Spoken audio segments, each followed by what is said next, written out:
Yeah, uh, that's most of what I've got in movies. You watch anything recently worthwhile, Owen, or not worthwhile? Uh, no, not me. I haven't been to the theaters in a while. I know that, like, some of my family went to go see that movie, It, with Ryan Reynolds in it. What did they have to say about it? They didn't like it. Uh, so for them, if we would have chosen a different movie.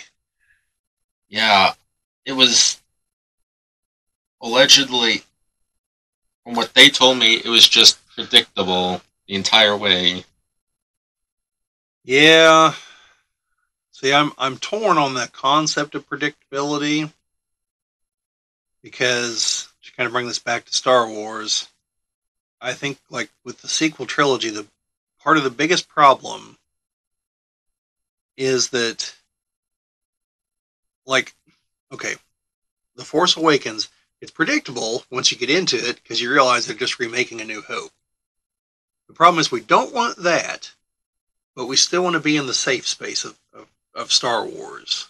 Like we still want like okay, on Luke and Leia, like show us that they've done something in the last 30 years that was meaningful. Sure, let's fight the Empire again. Who cares? Like there's certain things we want to keep, which make it predictable. We know the good guys are going to win in the end. These things like this, but we want just enough different. But it's got to be the right kind of different. Because like the Last Jedi was different. It was really different, but it was really bad different. In the whole hope of like subverting expectations to become unpredictable. But you just become predictable because it's like, well, what's the dumbest thing that could happen here? That's probably what's going to happen. What do we expect to happen? Whatever the opposite of that is, that's what's going to happen. And so when you go that route, you're still predictable, you know, Mm-hmm. but you're predictable in a bad way.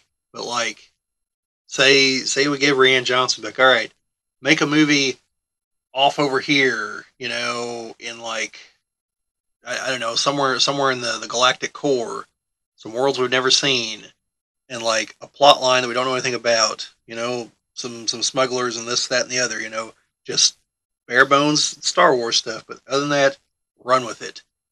I think everyone would have been fine with that, because it would have been new, would have been unpredictable.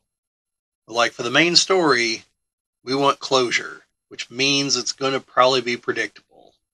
So, like I said, I'm torn on the whole predictable thing. Like, I mean, Return of the Jedi was supposed to have been the closure.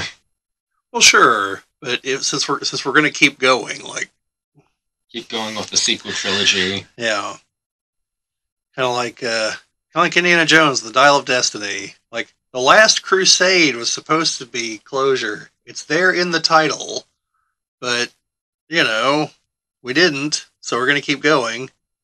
So I mean, Dial of Destiny was kind of felt like closure at the end. I mean, was it better closure than the Kingdom of the Crystal Skull? No, I actually like the end of Kingdom of the Crystal Skull because Indy finally married Marion. It looked like Mutt was going to pick up the mantle, and he was like, "Give me my goddamn hat," and took off. And I was like, "That's right. Mutt is not Indy 2.0. He can be Mutt. He can go off his own adventures. That's fine." I actually didn't. I didn't hate Kingdom of the Crystal Skull like a lot of people did. I thought it was okay.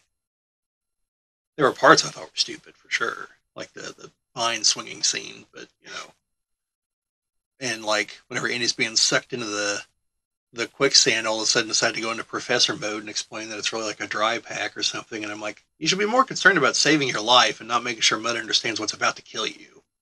You know, like I mean, good on you. Teaching the younger generation right up to the end, but like that's dedication. But like how would you just not die? Like, yeah. I mean, other than that, I actually thought the movie was okay. I have zero problem with any dealing with aliens or interdimensional beings, whatever you want to call them. Like the prior three Indiana Jones movies established that not one but two religions are actually right, and I don't know how that works because both the Ark and the Shankara stones work. So both the God of Abraham and the Hindu pantheon exist. Like, I don't know how we're supposed to square that circle, but like there it is. So whenever you got that, you see aliens, I'm like, why not? Of course there are.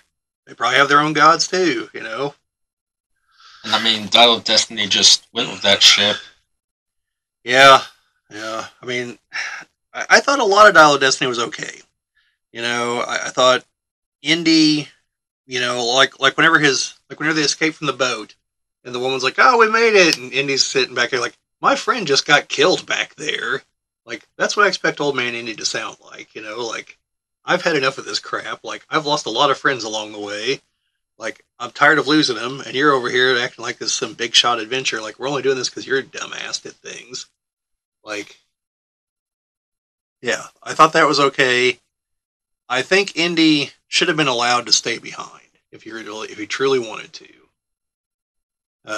Obviously, it was the wrong choice, but like he's a grown man who's been on numerous adventures and has lived a life. He's lost his son. He's estranged with his wife. Like if he wants to die back in ancient Greece with Archimedes, then you know he's earned it. Let him.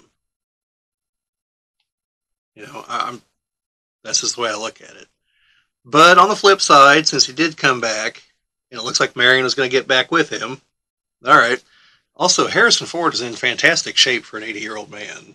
From there, in the end of the movie where he's not in his shirt, I was like, God damn, Harrison Ford's in better shape than I am, and he's twice my age. Like, that's rough, Owen. I'm just warning you right now. For when you get older, like, yeah, yeah. I mean, predictability is a hard one because, like I said, you know, you want people want the things they're used to. But then they'll also tell you, but we want something new. Then you give them something new, and they're like, that sucked. I wanted something like what I already had, you know. And that's the problem. That's the problem Hollywood's in. No.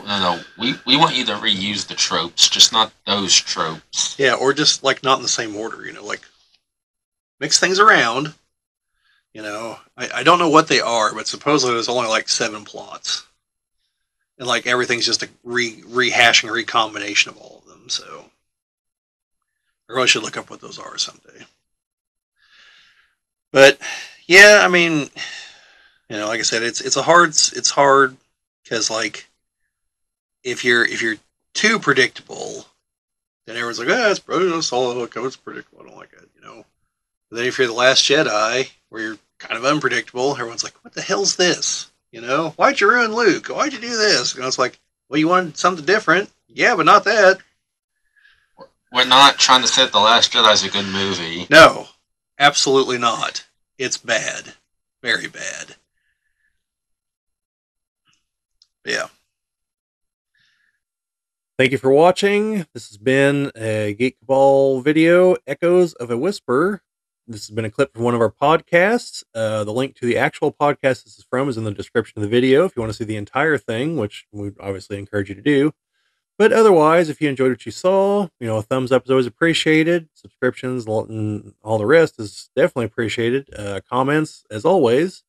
But just in general, thank you for watching. Hope you liked it. And check out the other videos we have here on the channel. See you later.